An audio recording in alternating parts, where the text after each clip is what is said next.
नमस्कार दोस्तों, my self Seema Singh. I hope आप सब बढ़िया होंगे। जैसा कि आपको पता है, हम यहाँ पे होम साइंस के टॉपिक कवर करते हैं और आज जो हमारा टॉपिक है वो है रेशम के प्रकार। तो हम देखेंगे जो रेशम होता है वो कितने प्रकार का होता है। रेशम के प्रकार के अगर हम बात करें तो रेशम बेसिकली दो प्रकार का होता है। एक को हम बोलते हैं उत्पादित रेशम, जिसको हम कल्टिवेटेड सिल्क बोलते हैं, और सेकंड नंबर का जो होता है वो होता है स्वनिर्मित रेशम।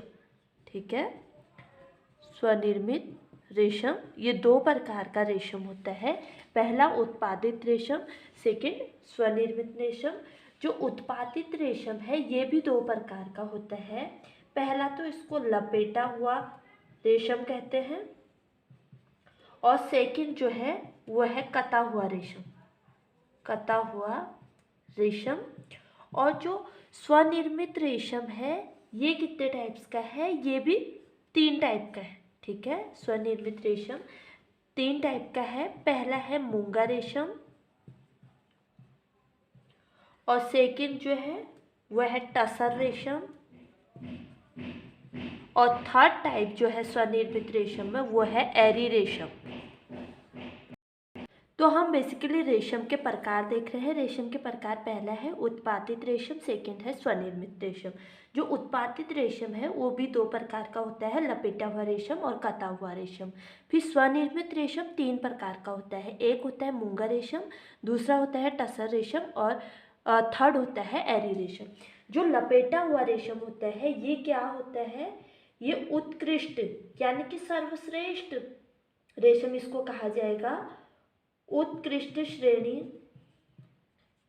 के अलौकिक सुंदरता से युक्त वैभवशाली वस्त्र जो होते हैं वो लपेटे हुए रेशम से बनते हैं। जो लपेटा हुआ रेशम होता है ये कैसा होता है, उत्कृष्ट श्रेणी के अलौकिक सुंदरता से युक्त वैभवशाली वस्त्र इस रेशम से बनाए जाते हैं। फिर जो कता हुआ रेशम होता है ये कैसा होता है, निम्न कोटि का होता है। कता हुआ रेशम निम्न कोटि के होते हैं, निम्न कोटि के वस्त्र बनते हैं इससे, जैसे सूती वस्त्र। और इससे बने कपड़े जो होते हैं वे कैसे दिखाई देते हैं, सूती वस्त्र जैसे दिखाई देते हैं। ठीक है, सूती वस्त्र जैसे दिखाई देते हैं। कते हुए रेशम से जो वस्त्र बनते हैं वो निम्न कोटि के होते हैं, और वो वस्त्र कैसे दिखाई देते हैं, सूती वस्त्र जैसे दिखाई देते हैं।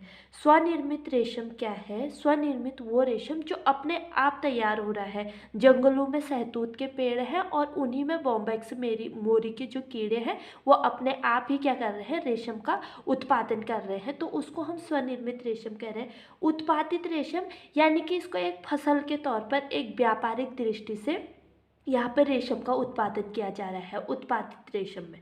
ठीक है, तो जो स्वनिर्मित रेशम है ये कैसे होगा, ये ओक के पेड़ पर होता है, पेड़ पर पलने वाले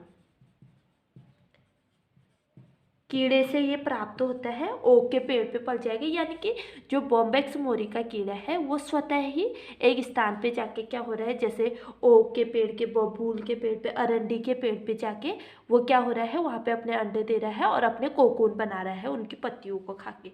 तो स्वनिर्मित यानी कि जो खुद ही अपने आप उग रहा है। ठीक है, इसमें जो मूंगा रेशम है ये मूंगा रेशम में जो कीड़े होते हैं वो ओक के पेड़ पर पलने वाले कीड़े से रंग बिरंगे, ठीक है, रंग भूरा होता है इनका। जो ओक के वृक्ष पे जो कोकून हमको प्राप्त होते हैं वो भूरे रंग के होते हैं। और इसके अंतर्गत क्या आता है, आसाम का मूंगा रेशम आता है। ठीक है, आसाम का जो मूंगा रेशम है वो इसी प्रक्रिया से बनता है, स्वनिर्मित होता है, कोई व्यापारिक दृष्टि से इसको उगाया नहीं जाता है, ये स्वतः ही ओक के पेड़ पर कीड़े, बॉम्बेक्स मोरी के कीड़े जाते हैं। वो कीड़े हमने देखा था सबसे पहले अंडा, एक मिच्योर कीड़े से हमको अंडा प्राप्त होता है, फिर वो लावा में बदलता है, लावा में बदलने के बाद प्यूपा में बदल रहा है, और प्यूपा में बदलने के बाद वो एक कीड़ा यानी कि पूरा मोथ हमको मिलके प्राप्त हो जा रहा है। ये जब हो रहा है ये उत्पादित रेशम में हो रहा है, यानी कि इसको एक व्यापारी दृष्टि से पूरी फसल चक्र को एक तैयार करके बनाया जा रहा है। उत्पादित रेशम में स्वनिर्मित में ये प्रक्रियाएं स्वयं हो रही हैं, अपने आप हो रही है, नेचुरल तरीके से हो रही है कि कोई व्यक्ति है, कोई भी व्यक्ति का इसमें कोई सहयोग नहीं है। कीड़े अपने आप बबूल के पत्तों को खा रहे हैं, वहाँ पे कोकून को प्राप्त कर रहे हैं। तो ये सारी चीज़ें स्वतः हो रही है मूंगे की। अब हम बात करेंगे टसर रेशम में क्या हो रहा है। जो टसर रेशम है ये हमको कहाँ से प्राप्त हो रहा है। टसर रेशम हमको प्राप्त होता है ओक एवं बबूल, ठीक है, ओक एवं बबूल के पेड़ पर पनने वाले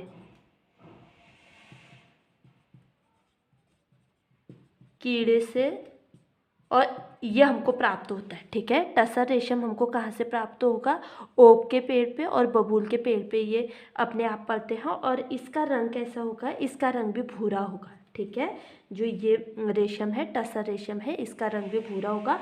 और ये रेशम कहाँ पे उत्पादन होता है, इस रेशम का उत्पादन बिहार में होता है। जैसे मूंगा रेशम का उत्पादन आसाम में होता है, उसी तरीके से टसर रेशम का जो उत्पादन होता है वो बिहार में होता है, ठीक है।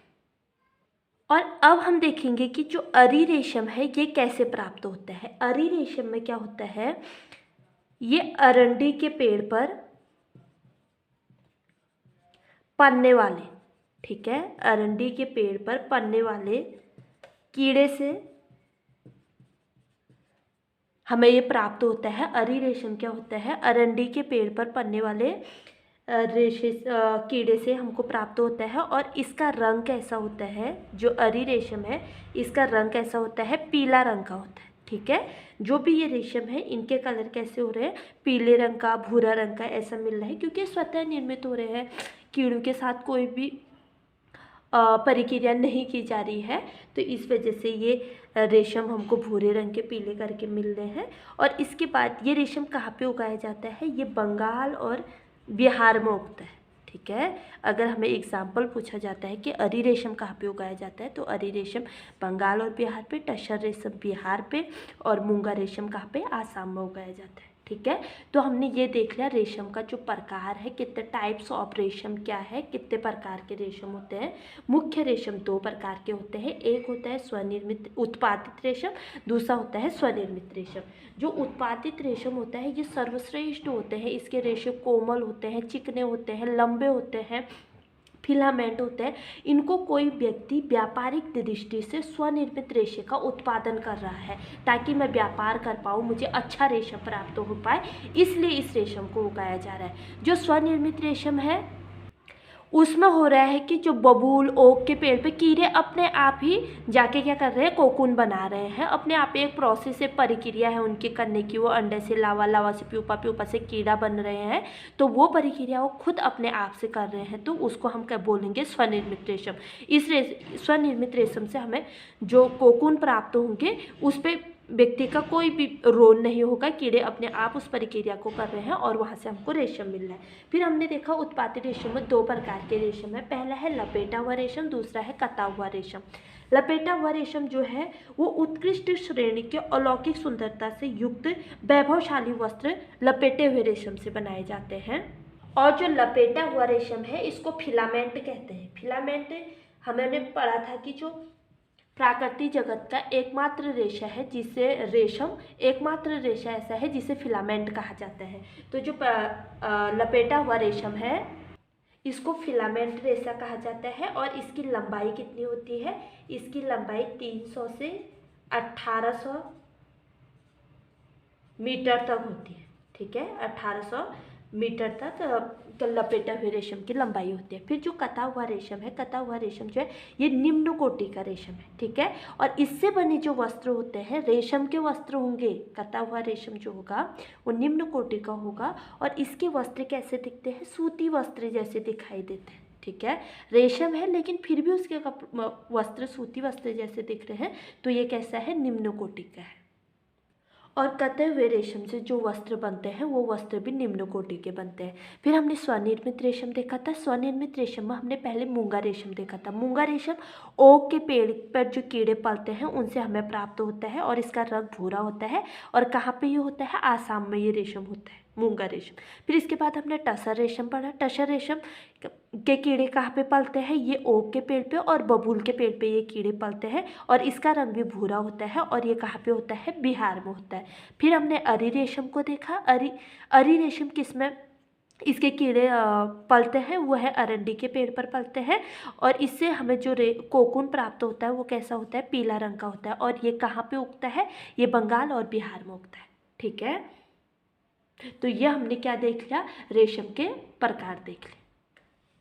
और अब हम आगे देखेंगे लपेटे हुए रेशम और कते हुए रेशम में क्या अंतर है। ठीक है, लपेटा हुआ रेशम को हम उत्कृष्ट श्रेणी का रेशम क्यों कह रहे हैं और कते हुए रेशम को हम निम्न श्रेणी का रेशम क्यों कह रहे हैं, इसका अंतर हम देखेंगे। ठीक है, अब हम देख रहे हैं लपेटा हुआ रेशम और कता हुआ रेशम में क्या अंतर है। पहला हम लपेटा हुआ रेशम और सेकंड लिखा है मैंने कता हुआ रेशम। तो देखते हैं कि लपेटा हुआ रेशम क्या होता है। ये रेशम सीधे होते हैं, ठीक है, और कैसे होते हैं, लंबे होते हैं, लंबे होते हैं। और इनकी लंबाई कितनी होती है, इनकी लंबाई 300 से 18,000 मीटर होती है। जो लपेटा हुआ रेशम होते हैं इसकी लंबाई 300 से 18,000 मीटर तक होती है। और जो कटा हुआ रेशम है, कटा हुआ रेशम कैसे होते हैं, ये कटे होते हैं, फटे होते हैं, कटे फटे, टूटे फूटे, व्यर्थ रेशे होते हैं। ठीक है, व्यर्थ रेशे होते हैं। हमें पता है जो कटा हुआ रेशम है ये निम्न श्रेणी का है। ठीक है, इसलिए इसके रेशे कैसे होंगे, कटे फटे, टूटे फूटे, व्यर्थ श्रेणी के रेशम इसके अंतर्गत आते हैं। और फिर सेकंड अंतर क्या है इनमें, इसमें जो कोकून होते हैं बढ़िया प्राप्त होते हैं। ठीक है, कोकून बढ़िया प्राप्त होते हैं। और इसमें जो कोकून होंगे वो कैसे होंगे, टूटे फूटे होते हैं। ठीक है, इसके कोकून टूटे फूटे होते हैं और जो लपेटा हुआ रेशम है उसके कोकून कैसे होते हैं, बढ़िया होते हैं। ठीक, और लपेटा हुआ रेशम जो है इसके रेशे जो होंगे वो कैसे होंगे, चमकदार होते हैं, कोमल होते हैं और सुंदर होते हैं। ठीक है, चमकदार, कोमल और सुंदर होते हैं। वही जो कटा हुआ रेशम है इसके रेशे कैसे होंगे, इसके रेशे जो होंगे वो कम चमकदार होंगे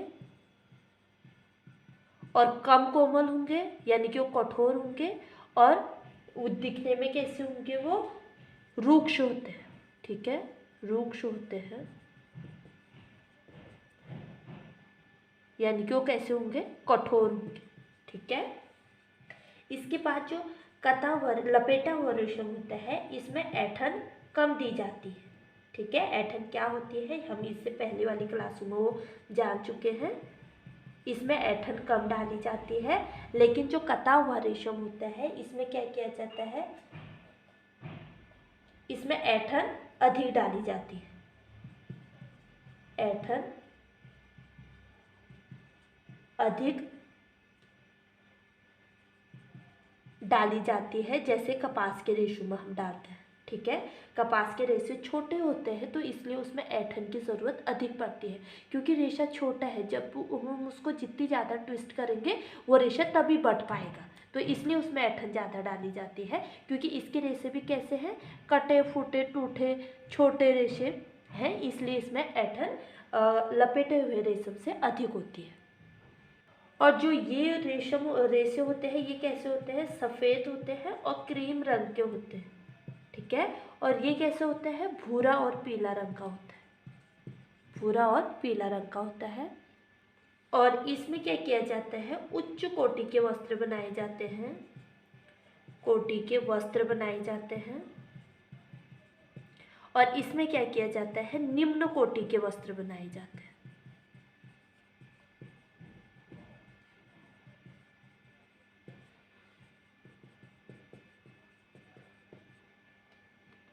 ठीक है, तो ये हमने देख लिया लपेटा हुआ रेशम और कता हुआ रेशम में क्या अंतर होता है। जो लपेटा हुआ रेशम होता है ये सीधे होते हैं, लंबे होते हैं और इनकी लंबाई कितनी होती है 300 से 1800 मीटर तक होती है। और जो कटा हुआ रेशम होता है ये कैसे होते हैं, कटे फटे होते हैं, टूटे फूटे व्यर्थ रेशों से बने हुए होते हैं। और जो लपेटा हुआ रेशम है इसमें कोकून बढ़िया प्राप्त होता है, इसमें कोकून टूटे फूटे प्राप्त होते हैं कटे हुए रेशम में। लपेटे हुए रेशम में चमकदार होता है, कोमल होता है और सुंदर होते हैं। और कटा हुआ रेशम कम चमकदार होता है, कठोर होता है और रूक्ष होते हैं। लपेटा हुआ रेशम इसमें ऐंठन कम डाली जाती है क्योंकि इसके रेशे क्या होते हैं, लंबे होते हैं। लंबे हैं तो उसमें ट्विस्ट करने की ज़रूरत नहीं है, कम होती है। लेकिन जो कटा हुआ रेशम है इसमें जो ऐंठन होती है वो अधिक डाली जाती है क्योंकि टूटा फूटा है तो उसको हर तरीके से बटना पड़ेगा, है ना। जब उसको हर तरीके से बटेंगे तो तभी उससे एक धागा बन के तैयार हो पाएगा, इसीलिए इसमें ऐंठन ज़्यादा डाली जाती है। इसका रंग सफ़ेद और क्रीम रंग का होता है और इसका कलर भूरा और पीला रंग का होता है। और इससे उच्च कोटि के वस्त्र बनाए जाते हैं और कते हुए रेशम से क्या किया जाता है, निम्न कोटि के वस्त्र बनाए जाते हैं। तो आज हमने दो चीज़ें देख ली, एक तो हमने देख लिया रेशम के प्रकार क्या है, सेकंड हमने देखा लपेटा हुआ रेशम और कटा हुआ रेशम में क्या अंतर है, ये चीज़ें हमने देखी। और आगे आने वाली वीडियोस में हम देखेंगे कि रेशम की भौतिक और रासायनिक विशेषताएं क्या है, इन दोनों विशेषताओं को हम रेशम के पढ़ेंगे। तो आज की क्लास में एंड करती हूँ। अगर आपको मेरी वीडियो पसंद आए तो प्लीज़ लाइक शेयर कमेंट और सब्सक्राइब करना ना भूलें। मिलते हैं अपने अगले वीडियो में, तब तक के लिए बाय।